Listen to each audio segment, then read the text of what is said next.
Grabe. Pagigising ko lang mga pangga. Wala pa akong hilamos. As in, wala pa talaga akong hilamos. Ito lang yung in-apply ko kagabi bago ako matulog. Sunblock to.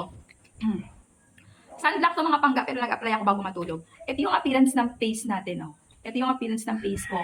Magdamag. Sorry, Bebs. Ito yung appearance ng face ko, magdamag. Ito lang yung ginamit ko. Ayan, yun. Wala pa akong hilamos. Ayan, uli mag-apply. Try ko uli mag-apply, ha. Apply, hindi, walang hilamos. Pag bumili kayo, may nanay, tapos may anak, o diba? Dalawa na sila mga pangga.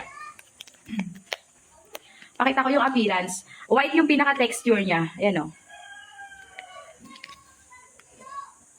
Ayan, o. Ayan yung pinaka-appearance niyan. Ayan lang yung mga pangga. Naku, pag lalabas kayo ng bahay, mag-apply kayo nito. Very useful to ngayong tag-init mga bebs ko. Ayan yung gagamitin nyo, ha?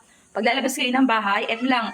Konting amount lang. Beb, natulog ako. Ito gamit ko na. Hindi na ako nag-apply na kung ano-ano. Ayan lang in-apply ko. Natulog ako, o diba? Lapit natin.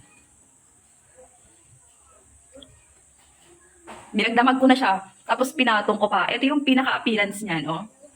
Pag na-blend mo na sa face mo, blend mo lang ng maayos. Ay, naku. O, diba? Grabe, SPF 50 na to. SPF 50 na siya. SPF 50, o, diba? Beb, yan ako, lalabas kayo ng bahay o kahit nasa loob kayo ng bahay. Ayan na yung gamitin nyo. Huwag na kayong magsayang ng panahon. Ako, very useful yan. Magagamit nyo kasi tag init. Ako nga matutulog yan. Matutulog lang yan ang ginagamit ko, di ba? Ah, lagay ako ng link ha, para dyan ka na lang mag-check out sa mismong link ko.